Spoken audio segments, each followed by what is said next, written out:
আলহামদুলিল্লাহি রাব্বিল আলামিন ওয়াসসালাতু ওয়াসসালামু আলা সাইয়্যিদিল মুরসালিন আম্মা বা'দ ফাআউযু বিল্লাহি মিনাশ শাইতানির রাজীম বিসমিল্লাহির রহমানির রহিম। আসুন আমরা সবাই মিলে পড়ি আসসালাতু ওয়াসসালামু আলাইকা ইয়া রাসূলাল্লাহ ওয়া আলা আলিকা ওয়া আসহাবিকা ইয়া হাবিবাল্লাহ। আসসালাতু ওয়াসসালামু আলাইকা ইয়া নাবিয়্যাল্লাহ ওয়া আলা আলিকা ওয়া আসহাবিকা ইয়া নূরাল্লাহ। প্রিয় ইসলামী ভাইরা ও মাদানী চ্যানেলের দর্শক শ্রোতা, উপস্থিত হয়েছি আপনাদের মাঝে আবারও অনুষ্ঠান আমার দায়িত্ব নিয়ে। আজকের আমার দায়িত্ব অনুষ্ঠানে আমি আমার নিজের কিছু হিসাব নিকাশ আমাকে করতে হবে। আপনি বলবেন, আমার হিসাব নিকাশ করা এটাও আমার দায়িত্ব। যদি আমরা বুঝি, একজন মানুষ সে তার কর্মচারীকে যাচাই বাছাই করে, সে তার পরিবারের অপর ব্যক্তিদেরকে যাচাই বাছাই করে এবং তার বিজনেসেরও হিসাব নিকাশ করে। কিন্তু আমরা এখন একটা বিষয়ে হিসাব নিকাশ করা থেকে উদাসীন, সেটা হচ্ছে আমি আমার নিজের হিসাব নিকাশ। অপরদিকে যদি আমরা দেখি, একজন মানুষ সমালোচনা অনেকের করে, প্রতিবেশীর করে, পার্টনারের করে, কলিগের করে, আর যেদিকে যাই সমালোচনা। কিন্তু একজন মানুষ কখন নিজের সমালোচনা করবে? আমরা অপরকে নিয়ে তো অনেক করেছি, নিজেকে নিয়ে কিছু চিন্তা করি। আলহামদুলিল্লাহ, দ্বীন ইসলাম আমাদেরকে নিজের নফসের সমালোচনা করা, অর্থাৎ আত্মসমালোচনা করা, নিজের ব্যাপারে সেটার শিক্ষা দিয়ে থাকে। আজকে আমরা সেই বিষয়ে জানার সৌভাগ্য অর্জন করব। আসুন প্রিয় ইসলামী ভাইরা, এর পূর্বে প্রিয় নবী রাসূলে আরবি সাল্লাল্লাহু তাআলা আলাইহি ওয়া আলিহি ওয়াসাল্লামের প্রতি দুরূদে পাক পাঠ করার ফজিলত শ্রবণ করে নিই। আমাদের আকা দু জাহানের সরদার সাল্লাল্লাহু তাআলা আলাইহি ওয়া আলিহি ওয়াসাল্লামের ফরমানে আলিশান, যে ব্যক্তি আমার উপর জুমার দিন 200 বার দুরূদে পাক পাঠ করবে, আল্লাহ তাআলা তার 200 বছরের গুনাহ ক্ষমা করে দিবেন। সুবহানাল্লাহ। আসুন আমরা একবার মুহাব্বত সহকারে দুরূদে পাক পাঠ করি। সাল্লু আলাল হাবিব সাল্লাল্লাহু তাআলা আলা মুহাম্মদ সাল্লাল্লাহু তাআলা আলাইহি ওয়া আলিহি ওয়াসাল্লাম। প্রিয় দর্শক শ্রোতা, আগে জেনে নিই যে আত্মসমালোচনামূলক হিসাব এটা কি। যদি আমরা এটা জানতে চাই, আমাদের নিজেদের বিগত আমলগুলো, অ্যাক্টিভিটিগুলোর যাচাই বাছাই করা, সেগুলোর আত্মসমালোচনামূলক হিসাব নিকাশ করাকে মুহাসাবা বা পরিসংখ্যান বলা হয়ে থাকে।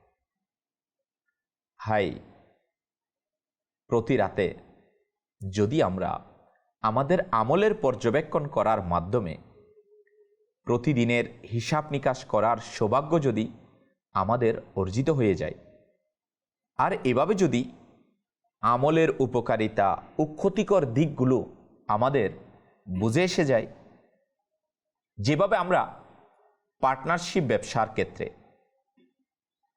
হিসাব নিকাশের বেলায় সদা সর্বদা সচেষ্ট থাকি, সেভাবে নফসের সাথে হিসাব নিকাশেরও অতিশয় সাবধানতা অবলম্বন করা খুবই প্রয়োজন।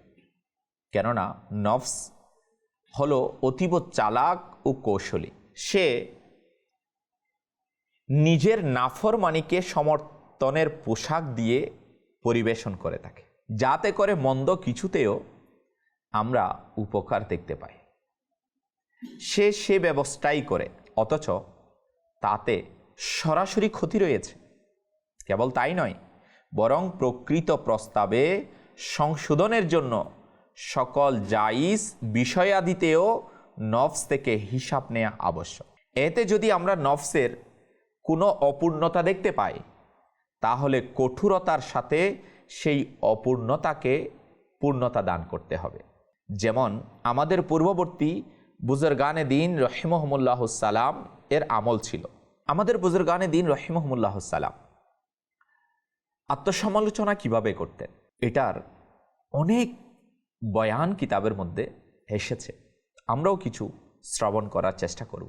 হজরতে সাইদুনা ইমাম হাসান বসরি রহমতুল্লাহি তাআলা আলাইহি বলেন, তাড়াতাড়ি করুন, আপনাদের এই জীবনটা মূলত কি? এ তো কতগুলো নিঃশ্বাসের সমষ্টি মাত্র। এটা যখন বন্ধ হয়ে যাবে, আমলের কার্যক্রমও বন্ধ হয়ে যাবে।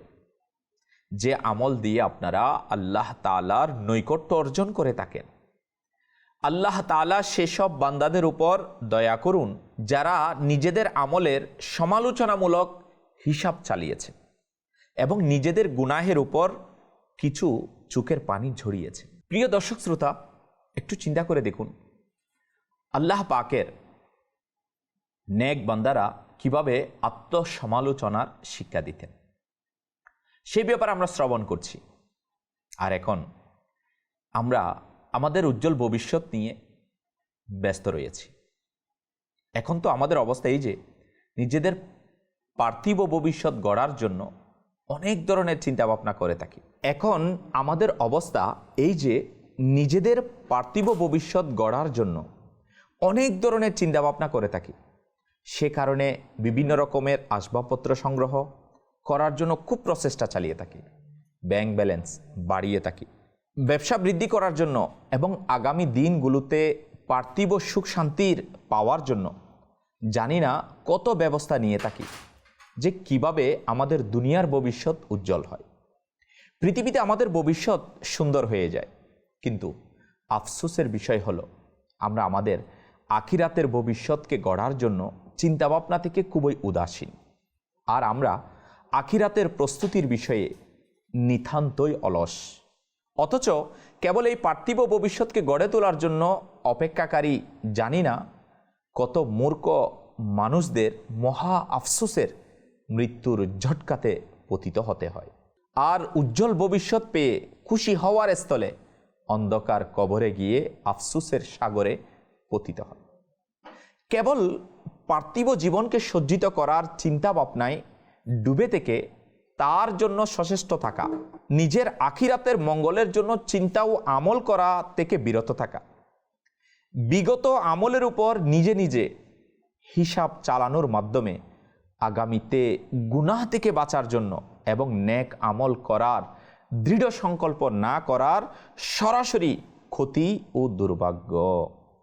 প্রিয় ইসলামী ভাইয়েরা, সে ব্যক্তি বুদ্ধিমান যে আখিরাতের হিসাবকে সামনে রেখে নিজেকে সংশোধনের জন্য কঠিনভাবে নিজের নফসের হিসাব চালায়, অর্থাৎ আত্মসমালোচনা করে, মুহাসাবা করে, যেটাকে বলা হয় আমলের পর্যবেক্ষণ, গুনাহের জন্য আফসোস করে এবং অশুভ পরিণতির ভয় অনুভব করে। আমাদের পূর্ববর্তী বুজুর্গানে দিন রহিমহুমুল্লাহ সালাম এর কেমন আমল ছিল, ইনারা কেমন হিসাব নিকাশ চালাতেন, ইনারা কেমন আত্মসমালোচনা করতেন। আল্লাহ আকবার। আর এটা আমাদের জন্য কত বড় জিম্মাদারি, কত বড় দায়িত্ব আমাদের, যে নিজের আমলের পর্যবেক্ষণ করা, নিজের আত্মসমালোচনা করা। হুজ্জাতুল ইসলাম হজরত সাইয়্যিদুনা ইমাম মুহাম্মদ গাজ্জালী রহমতুল্লাহি তাআলা আলাইহি ইনি বলেন, সাইয়্যিদুনা হজরত ইবনু সিম্মাহ রহমতুল্লাহি তাআলা আলাইহি একবার নিজের উপর হিসাব করতে গিয়ে বয়স গণনা করলেন। তখন তার বয়স প্রায় 60 বছর, প্রায় 60 ইয়ার্স। এই 60 বছরকে 12 দিয়ে গুণ করলে 720 মাস হয়, আর 720 মাসকে আবার 30 দিয়ে গুণ দিলেন, গুণফল হয় 21 বছর 600 দিন। এই ছিল তার বয়সের সর্বমোট দিনের সংখ্যা। এবার তিনি নিজেকে সম্বোধন করে বললেন, যদি আমার জীবনে দৈনিক একটি গুনাহও সংগঠিত হয়ে থাকে তাহলে এখন পর্যন্ত আমার 21,600 গুনাহ হয়ে গেছে।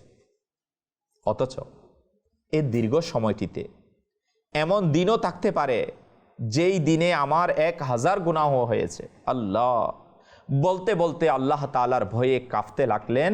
অতঃপর একটি বিরাট চিৎকার তার মুখ থেকে বের হয়ে গেল, আর তিনি রহমতুল্লাহি তাআলা আলাইহি মাটিতে তাশরিফ নিলেন। দেখতে দেখতে তার দেহ মুবারক হতে প্রাণবায়ু বের হয়ে গেল। প্রিয় ইসলামী ভাইরা, ভালোভাবে অনুধাবন করুন। মাদানী চ্যানেলে দর্শক শ্রোতা, আমাদের পূর্ববর্তী বুজুর্গ ইনাদের আমলের পর্যবেক্ষণের নমুনা কতই যে উন্নত ও শ্রেষ্ঠ ছিল। ইনাদের আত্মসমালোচনার হিসাব নিকাশ কত উন্নত পর্যায়ের। তারা নিজেকে সংশোধনের জন্য কিভাবে আত্মসমালোচনামূলক হিসাব করতেন, আর সর্বদা নেক আমলে লিপ্ত থাকা সত্ত্বেও নিজেকে গুনাহগার মনে করতেন এবং সার্বক্ষণিক আল্লাহ তাআলার ভয়ে ভীত থাকতেন। এমনকি ভয়ের মাত্রা বৃদ্ধি পেয়ে কারো কারো তো মৃত্যুও হয়ে যেত। কিন্তু আফসোস, আমাদের অবস্থা এমন যে রাত দিন গুনাহের সমুদ্রে ডুবে থাকা সত্ত্বেও আমাদের না আছে লজ্জাবোধ, না আছে আখিরাতের ভয়, না আছে আত্মসমালোচনামূলক হিসাব নিকাশ। আমাদের পূর্ববর্তী বুজুর্গগণ রহিমহুমুল্লাহ তাআলা রাত্রি জাগরণ করতেন, বেশি বেশি রোজা রাখতেন, অধিক হারে ভালো আমল করতেন, কিন্তু তা সত্ত্বেও নিজেকে অতি নগণ্য উচ্ছুট মনে করত। আল্লাহ তাআলার ভয়ে কান্নাকাটিতে লিপ্ত থাকতেন। তারা এমন নেককার বান্দা যে রাতগুলো তাদের কান্নাকাটিতে অতিবাহিত হয়, যে কারণে তাদের ঘুম হয় না। তা সত্ত্বেও যখন সকাল হয়, লোকদের সামনে নিজেকে সবচাইতে বড় গুনাহগার ও হীন মনে করে। তাদের শান এমন যে কোনো মুস্তাহাব কাজ ত্যাগ করাকে তারা নিজের জন্য গুনাহের কাজ বলে মনে করতেন। নফল ইবাদত কম করাকেও তারা অপরাধ মনে করতেন। শৈশবের ভুলগুলোকেও তারা গুনাহ হিসাবে গণ্য করেন, অথচ প্রাপ্তবয়স্ক না হওয়া পর্যন্ত কোনো গুনাহ গণ্য করা হয় না। প্রিয় দর্শক শ্রোতা, দেখুন না, আত্মসমালোচনামূলক হিসাব নিকাশ, আত্মসমালোচনা করার দায়িত্ব ইনারা কিভাবে পালন করতেন সেটা আমরা যদি দেখি, তাম্বিহুল মুক্তারিন কিতাবের মধ্যে আসছে। একবার হযরত সাইয়্যিদুনা উতবা গুলাম রাহমাতুল্লাহি তাআলা আলাই কোনো এক ঘরের পাশ দিয়ে যাচ্ছিলেন, আর তখন কাঁপতে শুরু করলেন, ঘাম বের হতে থাকে। লোকেরা কারণ জানতে চাইলে তিনি বললেন, এটি সেই স্থান যেখানে আমি ছোটবেলায় গুনাহ করেছিলাম। আল্লাহ আল্লাহ, তাদের উপর আল্লাহ পাকের রহমত বর্ষিত হোক এবং তাদের সাদকায় আমাদের ক্ষমা হোক। প্রিয় দর্শক শ্রোতা, আজ আমরা আমার দায়িত্ব অনুষ্ঠানে আত্মসমালোচনা করার ব্যাপারে শ্রবণ করছিলাম। হ্যাঁ, এটা আল্লাহওয়ালারা নেকির ব্যাপারে, নিজের আমলের ব্যাপারে কেমন আত্মসমালোচনা করতেন। তারা ইবাদত করার পরেও এটাকে নগণ্য মনে করতেন। আর আমাদের দিক দিয়ে যদি দেখি, আমরা না দুনিয়ার ব্যাপারে, না আখিরাতের ব্যাপারে, না আমলের ব্যাপারে, না নিজের লাইফের ব্যাপারে কোনো দিকেই আমরা আত্মসমালোচনা করতে প্রস্তুত নই। প্রতিটা ক্ষেত্রে আমরা অন্যের সমালোচনাতে ব্যস্ত। প্রতিটি ক্ষেত্রে অপর ব্যক্তির পরনিন্দা, পরসমালোচনা, এটা আমাদের অভ্যাসে পরিণত হয়ে গিয়েছে। কিন্তু আমাদের বুজুর্গানে দিন রহিমহুমুল্লাহুস সালাম আমাদেরকে শিক্ষা দিচ্ছেন যেন আমরা আত্মসমালোচনা করি। আমাদের দিন ইসলাম, আমাদের প্রিয় ইসলাম আমাদেরকে শিক্ষা দিচ্ছে আমরা যেন আত্মসমালোচনা করি, হিসাব নিকাশ করি, নিজের অবস্থার পর্যবেক্ষণ করি, নিজের নফসকে যাচাই বাছাই করি, আর এর মাধ্যমে নিজের আখিরাতের উন্নতির জন্য চেষ্টা করি। আল্লাহ তাআলা চাইতো এর মাধ্যমে দুনিয়া ও আখিরাতে সফলতা অর্জিত হয়। প্রিয় দর্শক শ্রোতা, যদি আমরা এদিকে আরও একটু মনোযোগ দিতে চাই, হযরত সাইয়্যিদুনা হাসান বসরি রাহমাতুল্লাহি তাআলা আলাইহি ছোটবেলায় কোনো গুনাহ হয়ে যায়, যখনই তিনি কোনো নতুন পোশাক সেলাই করতেন, সেই পোশাকের আস্তিনে তিনি সেই গুনাহটি লিখে রাখতেন। আর বেশিরভাগ সময় সেটি দেখে দেখে এত বেশি কান্নাকাটি করতেন যে তিনি রহমতুল্লাহ তাআলা আলাই বেহুশ হয়ে যেতেন। তার উপর আল্লাহ তাআলা রহমত বর্ষিত হোক, তার সাদকায় আমাদের গুনাহগুলো ক্ষমা হোক। প্রিয় মাদানী চ্যানেলের দর্শক শ্রোতা, আপনারা দেখলেন তো আমাদের পূর্ববর্তী বুজুর্গানে দিন রহিমাহুমুল্লাহুস সালাম নিজেদের শৈশবকালের গুনাহগুলোও মনে রেখে দিতেন, আর এটা নিয়েও আত্মসমালোচনা করতেন। আর তারা সেই গুনাহের উপর আল্লাহ তাআলার কাছে কীরকম ভয় অনুভব করতেন। আর এদিকে আমাদের মতো হতবাগাদের অবস্থা এমন যে প্রাপ্তবয়স্ক হওয়ার পরে জেনে বুঝে করা গুনাহগুলোও ভুলে যায়, আর অসম্পূর্ণ নেকিগুলো মনে রেখে দিয়ে কত যে অহংকার করি। হাই, কিতাবের মধ্যে আসছে বুদ্ধিমান তো সেই ব্যক্তি যে নেক আমলের সৌভাগ্য অর্জনের পর সেটিকে ভুলে যায়, আর যখন কোনো গুনাহ সংগঠিত হয়ে যায় সেটি মনে রেখে দেয়, আর নিজেকে সংশোধনের জন্য সেটির উপর আত্মসমালোচনামূলক হিসাব নিকাশ করতে থাকে। বরং নেক আমল কম করার জন্য নিজেকে নিজে তিরস্কার করতে থাকে। সব সময় নিজেকে আল্লাহ তাআলার কহর ও গজব সম্বন্ধে ভীতি প্রদর্শন করতে থাকে। আমাদের বুজুর্গানে দিনের আমল তো এইরকমই ছিল। মুহররমুল হারাম শরীফের প্রথম তারিখ যে মহান সাহাবী রাসূলের সাথে সম্পর্কিত আমিরুল মুমিনিন হযরত সাইয়্যিদুনা ফারুকে আজম রাদিয়াল্লাহু তাআলা আনহু প্রতিদিন নিজের আত্মসমালোচনামূলক হিসাব করতেন, এবং যখন রাত আসতো তখন নিজের পায়ে চাবুক মেরে বলতেন, বলো আজ তুমি কি কি করেছো? আল্লাহ তাআলার রহমত তাদের উপর বর্ষিত হোক এবং তাদের সাদকায় আমাদের গুনাহ ক্ষমা হোক। হযরত উমর ফারুকে আজম রাদিয়াল্লাহু তাআলা আনহু আশরায়ে মুবাশশারাগণের অর্থাৎ তাজেদারে রিসালাত সাল্লাল্লাহু তাআলা আলাইহি ওয়া আলিহি ওয়াসাল্লাম যে 10 জন সাহাবায়ে কেরাম আলাইহিমুর রিদওয়ানকে জান্নাতের সুসংবাদ শুনিয়েছেন তাদেরই একজন, এবং সাইয়্যিদুনা সিদ্দিকে আকবর রাদিয়াল্লাহু তাআলা আনহুর পরে সকলের চাইতে স্বীকৃতভাবে উত্তম ব্যক্তিত্ব সম্পন্ন হওয়া সত্ত্বেও তিনি অত্যন্ত বিনয়ী ভাব প্রদর্শন করতেন। হ্যাঁ প্রিয় দর্শক শ্রোতা, এটাই তো আমাদের প্রিয় প্রিয় সাহাবাদের আত্মসমালোচনামূলক হিসাব নিকাশের ঝলক, যেটা আমরা আজ আমার দায়িত্ব অনুষ্ঠানে শ্রবণ করছি। আসুন না, আমরা কেন পিছিয়ে থাকব? আমরা তো আকা করিম সাল্লাল্লাহু তাআলা আলাইহি ওয়া আলিহি ওয়াসাল্লাম এবং তার প্রিয় সাহাবা গণের অনুসরণ করব। এই জন্যই তো দাওয়াতি ইসলামী আমাদেরকে মাদানী চ্যানেলের মাধ্যমে সেই পয়গামগুলো পৌঁছাচ্ছে।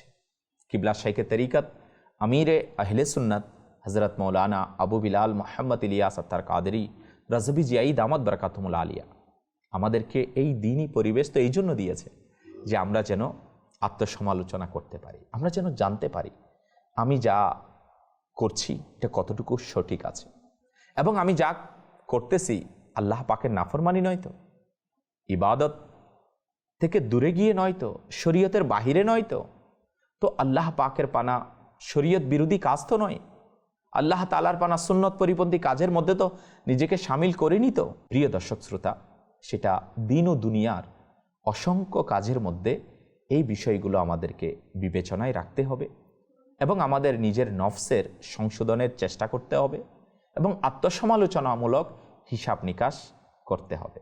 এই জন্যেই তো দাওয়াত ইসলামী আমির আহলে সুন্নাত দামাত বারাকাতুহুল আলিয়া আমাদেরকে 72 নেক আমল রিসালা দিয়েছেন। অ্যাপস ডাউনলোড করতে পারবেন এবং সেখানে ডেলি আপনি সেটাকে স্টাডি করে করে আপনি আপনার আত্মসমালোচনা করতে পারবেন। আজকে আপনি কি কি করেছেন সেই ব্যাপারে আপনি জানতে পারবেন, চিন্তা করার সুযোগ পাবেন। আর এটা ডেলি দাওয়াত ইসলামের দ্বীনি পরিবেশে করার জন্য উৎসাহ দেওয়া হয়। আমি আপনাকেও দাওয়াত দিব, আমরা প্রত্যেকেই নিজের আত্মসমালোচনার পথ অবলম্বন করি এবং নিজেকে আমলে সজ্জিত করি এবং অপরের কাছে নেকির দাওয়াতকে পৌঁছিয়ে দিই। আল্লাহ তাআলা আমরা যা কিছু শ্রবণ করেছি তা স্মরণ রেখে আমল করা এবং অপরের কাছে নেকির দাওয়াত হিসাবে পৌঁছে দেওয়ার তৌফিক নসিব করুক। আমিন বিজাহিন নবিল আমিন। সাল্লু আলাল হাবিব সাল্লাল্লাহু তাআলা আলা মুহাম্মদ সাল্লাল্লাহু তাআলা আলাইহি ওয়া আলিহি ওয়াসাল্লাম।